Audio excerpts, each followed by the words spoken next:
magandang hapon at narito na muli ang magiging lagay ng panahon ngayong araw ng Huwebes, ika-4 ng January. Base po sa ating latest satellite image, ang bagyo pong si Agaton ay patuloy pong lumalayo sa ating bansa at sa susunod na 24 na oras, may posibilidad po na malulusaw na rin po ito. Samantala, dito naman po sa ating Philippine Area of Responsibility, patuloy pa rin pong umiiral o nakaka-apekto sa ating bansa ang Northeast Monsoon o yung tinatawag nating amihan. Samantalang ang tail end of a cold front o yung boundary kung saan nagsasalubong ang malamig at mainit na hangin ay patuloy pa rin pong nakaka-apekto dito po sa silangang bahagi ng Katimugang Luzon. At dahilan po sa mga weather system na ito, dito po sa Luzon, ang Bicol region kasama po ang probinsya ng Quezon ay maapektuhan po ng tail end of a cold front at ngayong araw magiging maulap ang kalangitan sa lugar nito na maaaring magkaroon ng mga kalat-kalat na pag-ulan at pagkidlat, pagkulog. Samantalang ang Metro Manila, ganoon din po ang Ilocos Region, Cordillera Administrative Region, ang nalalabing bahagi ng gitnang Luzon, ganoon din sa nalalabing bahagi ng Calabarzon, ay naapektuhan din po ng Northeast Monsoon. Subalit ngayong araw, bahagyang maulap hanggang sa maulap ang mararanasan. Kung may mga pag-ulan man, ito po ay mahina lamang. Ang nalalabing bahagi naman ng Luzon, ito po yung region ng Mimaropa, ay magkakaroon din po ng bahagyang maulap hanggang sa maulap. Ibig sabihin po niyan, maganda po ang panahon, medyo maaliwalas po. Yun nga lang, medyo mainit ang temperatura at maaari po itong makaranas ng mga isolated thunderstorms. Ang temperatura po sa Luzon ay maglalaro sa pagitan ng 25 hanggang 31 antas ng sentigrado. Pinakamababa pa rin po sa Baguio kung saan maaari pa rin po umabot ng 16 to 23 degrees Celsius.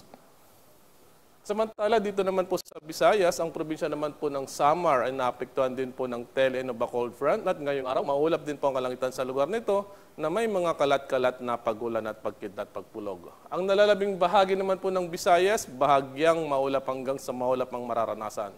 Ibig sabihin po niyan, maganda pang panahon at kung may mga pag-ulan man, ito po ay dulot ng mga isolated thunderstorms. Isang paalala lamang po, kung yung lugar po natin ay natapatan ng thunderstorm, malakas na ulan na may pagbugso ng hangin na maaaring magdulot ng mga pagbaha at pagguho ng lupa ang mararanasan. Ang temperatura po sa Visayas ay nasa pagitan ng 24 hanggang 30 antas ng sentigrado. Samantala, dito naman po sa Mindanao, ang buong Mindanao po ay magkakaroon lamang ng bahagyang maulap hanggang sa maulap. Ibig sabihin po nito, maliwalas, maganda po ang panahon. Yun nga lang medyo mainit at pagdating po ng hapon o kaya ay gabi, maaari po itong makaranas ng mga isolated thunderstorms. Ang temperatura po ay nasa pagitan ng 24 hanggang 32 antas ng sentigrado. Samantala, alamin naman po natin ang kalagayan ng mga baybaying dagat ng ating bansa. Nakataas pa rin po ang ating gale warning. Ibig sabihin po nito, pinagbabawal po sa mga maliliit na sakyang pandagat ang maglayag dito po sa mga baybaying dagat ng Hilaga at silangang bahagi ng Hilagang Luzon, ganun din sa silangang bahagi ng Gitnang Luzon, silangang bahagi ng Katimugang Luzon at silangang bahagi ng Visayas.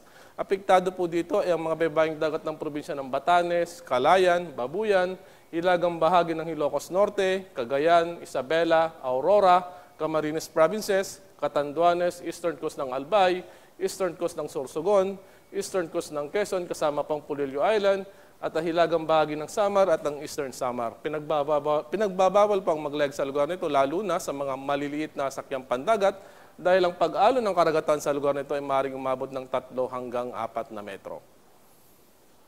Samantala, para naman po susunod 2-3 araw na weather forecast, dito po sa Metro Manila, mula po bukas, Biyernes hanggang Linggo, bahagyang maulap hanggang sa maulap ang mararanasan.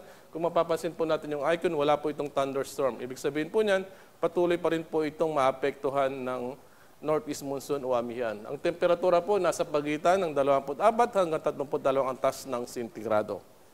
Samantala, dito naman po sa Baguio, mula po Biyernes hanggang Linggo, ganun din po, bahagyang maulap hanggang sa maulap. Subalit pagdating po ng Sabado, magiging maulap ang kalangitan at ang temperatura po nasa pagitan ng 16 hanggang 33 antas ng sentigrado. Dito naman po sa Metro Cebu, mula po bukas Biyernes hanggang Linggo, bahagyang maulap hanggang sa maulap pa rin po ang mararanasan at ang temperatura po nasa pagitan ng 25 hanggang 31 antas ng sentigrado.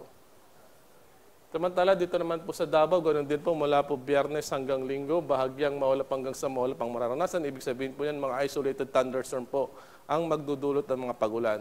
At base po dito, sa susunod na 2 hanggang 3 araw, ay wala po tayong inaasang anumang bagyo o low pressure area na maaari pong makaapekto sa ating bansa.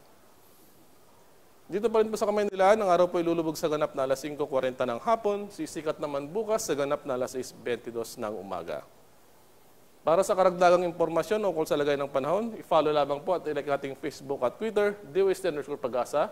Hanapin lamang po ang ating YouTube channel, Pag-asa, DOST-Pag-asa Weather Report, at ang ating official website, www.pagasa.dost.gov.ph. At yan po ang latest ukol sa lagay ng panahon mula po rin sa Forecasting Center ng Pag-asa, Department of Science and Technology. Ang inyong lingkod, Hinar Kitlong. Magandang hapon.